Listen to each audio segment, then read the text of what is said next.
Streets were alive with excitement. People were dancing, singing, and celebrating the start of a new year. But for me, the night was filled with terror. As I walked home from the party, I heard a strange noise behind me. It sounded like footsteps, but no one was there. I quickened my pace, my heart pounding in my chest. Suddenly, a hand reached out from the darkness and grabbed my arm. I screamed and tried to break free, but the grip was too strong. A cold voice whispered in my ear, "You shouldn't have stayed out so late. Now you will be the first to die in the new year." I was dragged into the shadows and never seen again. Some say I was taken by the spirits of the new year, cursed to roam the earth forever. Others say I was killed by a madman, driven to madness by the chaos of the holiday. Either way, I was gone, and my fate remains a mystery to this day. But on every New Year's Eve, the streets are filled with whispers of my ghost, haunting those who dare to stay out too late. Story 2. It was New Year's Eve, and the streets were alive with excitement. People were out celebrating, counting down the seconds until midnight. But for one group of friends, the night was about to take a terrifying turn. As they walked down the empty streets, a sense of unease began to wash over them. They couldn't shake the feeling that they were being watched. Suddenly, they heard a loud noise behind them. They turned around to see a group of hooded figures emerging from the shadows. Panicked, the friends ran as fast as they could, but the hooded figures seemed to be everywhere. They were surrounded on all sides, with no way out. As the countdown to midnight began, the hooded figures closed in on the friends. One by one, they fell to the ground, their screams echoing through the empty streets. When the clock struck midnight, the hooded figures vanished as suddenly as they had appeared. The friends lay on the ground, trembling with fear, unsure of what just happened. As the dawn broke and the streets began to fill with people again, the friends knew that they would never forget the horrors of that New Year's Eve. They had survived the night, but the memory of what had happened would haunt them forever. Story 3. It was New Year's Eve, and the town was bustling with excitement. People were out and about, buying last-minute decorations and preparing for a big countdown. As the evening approached, a group of friends gathered in a cozy cabin in the woods to celebrate the new year. They laughed and danced and drank champagne, feeling carefree and alive. But as the clock struck midnight and the group erupted into cheers and hugs, something strange happened. The lights in the cabin flickered and dimmed, and a sudden gust of cold air blew through the room. "What the hell was that?" one of the friends shouted, looking around nervously. Suddenly, the door to the cabin burst open, and a shadowy figure stepped inside. It was tall and menacing, with glowing red eyes and a cloak of darkness surrounding it. "Who are you?" one of the friends yelled, her voice shaking with fear. The figure remained silent, its eyes fixed on the group. It raised its hand, and suddenly a bolt of lightning shot out, hitting one of the friends and sending them crashing into the ground. The others screamed and ran out of the door, but the shadowy figure was too fast. It chased after them, its laughter echoing through the woods as it picked them off one by one. When the sun rose the next morning, there was no sign of the friends. They were never seen again, and the town was left to wonder what had happened to them on that fateful New Year's Eve night. Story 4. It was New Year's Eve, and I was excited to spend the night with my friends at a party downtown. I was dressed up in my finest outfit and headed out to the cold, dark night. As I walked through the empty streets, I couldn't shake the feeling that someone was following me. I turned around several times, but saw no one. I told myself I was just being paranoid and continued on my way. As I approached the party, I heard a faint whispering behind me. I turned around and saw a shadowy figure lurking in the darkness. My heart raced as I tried to run, but my feet felt like they were glued to the ground. The shadowy figure emerged from the shadows, revealing a pale, gaunt face with dark circles under its eyes. It was the New Year's Eve stalker, a legend whispered among partygoers on this faithful night. The stalker was known for appearing to those who spent New Year's Eve alone, dragging them away into the darkness to never be seen again. I tried to scream for help, but no sound escaped my lips. The stalker slowly approached me. Its cold, dead eyes locked onto mine. Suddenly, the sound of fireworks filled the air, and the stalker vanished as quickly as it had appeared. My friends rushed to my side, asking me if I was okay. I couldn't bring myself to tell them about the stalker. I knew that if I did, it would only come back for me on the next New Year's Eve. I would never be safe. Story 5. It was New Year's Eve, and Jane was excited to ring in the new year with her friends at a party downtown. As she got ready, she couldn't shake the feeling that she was being watched. She checked the windows and doors to make sure they were locked, but the feeling persisted. She shrugged it off as nerves and went off to meet her friends. As the night went on, Jane noticed a man standing in the shadows watching her. She tried to ignore him, but every time she turned around, he was there. As the countdown to midnight began, Jane's fear reached a boiling point. She grabbed her coat and tried to sneak out, but the man was waiting for her. "Where do you think you're going?" he whispered, his voice sending shivers down her spine. Jane ran as fast as she could, but the man seemed to be everywhere. She turned down a dark alley, hoping to lose him, but he was right behind her. As the clock struck midnight, Jane was cornered by the stalker. She closed her eyes, bracing for the worst, when suddenly she was grabbed from behind and pulled to safety. It was the police, who had been called by one of Jane's friends when she didn't return to the party. The stalker was arrested, and Jane learned that he had been following her for months, waiting for the perfect opportunity to strike. She vowed never to let her guard down again, grateful to have survived the frightening encounter with the New Year's Eve stalker. Who is the New Year's Eve stalker? It's an urban legend that has been heard for many, many years in many towns. The New Year's Eve stalker looks for someone who doesn't have anyone special in their life, but finds someone the night of New Year's Eve. If something happens, that negatively impacts the meetup, and it leads to that person not having anyone to kiss at midnight.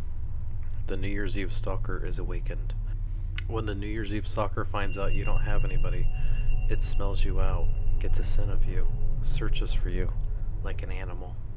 Once it finds you, it can stalk you relentlessly until it has you. It knows that you won't be missed, and your soul will be there for the taking for its collection. So don't be caught partying on New Year's Eve without a special someone in your life. It's just too bad that Jenna didn't know about the New Year's Eve stalker story before it was too late. So it was New Year's Eve. Jenna is attending a rooftop party in downtown San Diego. The party overlooks the Padres Stadium and has a pool right in the middle of the hangout area with couches all around it. It is a very beautiful location, only reserved for the richest, most popular elite in San Diego. Jenna is there with her friend Kristen.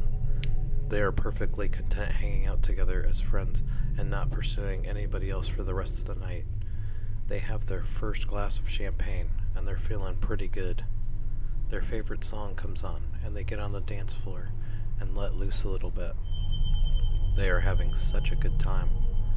They have their second drink, and they are really starting to feel good. What a great party. By the time they get their third drink, they're starting to feel a little dizzy and energetic. They are having the time of their lives dancing with random guys they don't care about. Then they both start dancing with two guys that are hitting their nerves. They are both real estate guys and very good looking.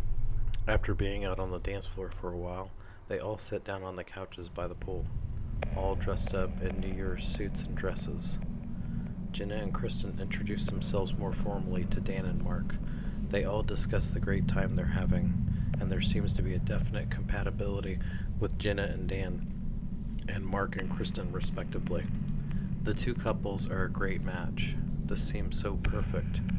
Jenna had not been dating for a long time after a 4-year relationship ended sadly in arguments and despair. Jenna had really loved her fiancé, but she was left for a younger woman. Not that she was that old. She was 26, but there's something about guys wanting stupid younger girls to control that drove Jenna crazy. She had a good job as a real estate lender and was making enough money that could provide for a whole family on her own. but she just couldn't get the one. She felt like things were looking good tonight. Dan had a master's degree in business and was a top real estate agent in San Diego County. He was fun to hang out with and had a great smile. How did this catch avoid her radar before this night, as they both were in similar businesses? Jenna was becoming infatuated with Dan. First of all, because of what he could be to her, and because he was just so much fun. On the other hand, Mark and Kristen were getting along swimmingly as well. Kristen was a career woman who bought into the full-blown feminism from her mother and decided she did not want a man telling her what to do. But as time had gone on, she had grown apart from her mother and decided to live her own life. And now, sitting across from her on the couch was Mark, who had all the boxes checked that she desired. He was smart, disciplined, and rich. What can I say? Kristen liked money and saw Mark as a very safe bet. The clock struck 11, and they all had another glass of champagne. Cheers, they all said to each other as they drank the glass. The DJ stops playing music and starts talking on the microphone. Hey, attention everybody. It's 11 o'clock. Make sure you find your mate for the evening, because at midnight you need to have somebody to kiss. They say around here, if you don't have someone to kiss at midnight, the New Year's Eve stalker will come after you. We all looked at each other on the couch like, what did he just say? Around San Diego, we heard a story from the 80s about a guy so desperate for affection of a Mission Valley girl after he met her on New Year's evening and into New Year's Eve night. They were a match made in heaven. However, when alcohol's involved, people forget what's important to them. When the clock struck midnight, he caught her with another man at a club dance floor at the Gaslamp District. The man was so angry, he murdered both of them with a knife and took his own life right there on the dance floor. Jealousy can cause terrible things to happen. After hearing the DJ joke about the New Year's Eve stalker, we all looked at each other and laughed. I believe we're good. We have a good group of people here that are really into each other. I don't think there's any worry for me and Kristen. Then 11:15 rolls around. We're all still joking and laughing when Dan looks at Mark and gives him a wink and a nod. He looks at us and says, "Hey, we'd love to stay, but we gotta get going." What? Jenna and Kristen look extremely surprised. What do you mean you have to go? Dan says Mark and him have to go meet their wives, but it was nice talking to you both. Dan and Mark give Jenna and Kristen respective hugs when they leave. Kristen and Jenna look at each other completely shocked about what they had just witnessed. What kind of man pretends to be so awesome to a single lady and leaves her there with 45 minutes left on the clock? So we sit there for about 15 minutes, stewing over what had just happened. So we go to the dance floor while a couple songs play. We're out there for about 10 minutes. Then we see someone in the back of the crowd that doesn't look like anybody else. He's dressed in a tuxedo with an 80s hairdo, like feathered hair. It's really sticking out amongst the people in the crowd. Nobody else seems to notice him, which is odd. Jenna points him out to Kristen, and they both agree this guy is kind of weird, and he's staring directly at them. So they decide to leave the rooftop. They take the elevator down from the 30th floor to the 1st. As they do, they see the feathered-haired man coming towards the elevator. He disappears as the elevator closes. They both look at each other relieved. When they get to the 1st floor and start walking through the double doors through the front entrance of the lobby, they turn around to see the feathered-haired man once again walking towards them. They start to pick up their pace and get into the Uber that they requested in haste. As they get in, they see the feathered hair man in the lobby coming towards the double doors. They tell the Uber driver to start driving immediately. They got away. On the ride home, Jenna and Kristen are feeling much better. Jenna tries to make small talk with the Uber driver and not getting anywhere. He just doesn't want to talk, so Jenna asks him to play some music. He plays an old 80s station. That's fine, I guess. It's killing the awkward silence. Most people say that 80s music is one of the most calming musics out of all the generations. You can play it in any office, and people mostly accept it. They pull up to Jenna's house and thank the Uber driver for getting them out of a sticky situation. He says no problem and drives away. Kristen and Jenna are still able to see the ball drop on TV, just in time. What a sad New Year's this was, but at least we're safe, because that guy was really creeping us out. After the ball drop, Jenna gets in the shower and is getting ready for bed. When she gets out of the shower, she notices that the TV is playing pretty loud still. She goes to turn it down and sees a puddle of red liquid on the floor. It looks like a pool of blood is in the middle of the living room. She looked to see where the blood is coming from, and Kristen is laying in the corner of the room, dead. She's in a robe and completely vulnerable. She looks around to see if anybody's in the room, but doesn't see anybody. Could it be the feathered hair guy from the hotel? She runs to her room, locks the doors, calls the police, and puts some clothes on. As she's staring in the mirror when she's putting on her clothes, she sees a figure behind her with feathered hair. It's him. She turns around to see him face to face. He says to her, "You are alone on New Year's Eve. You're not supposed to be alone. You're supposed to be with somebody who cares about you. Sadly, no one will miss you. It is too late for us." The New Year's Eve stalker was real, and he had taken our souls. This New Year's Eve, make sure you have somebody who's loyal, who has integrity, and who you can trust. And make sure you get that kiss at midnight.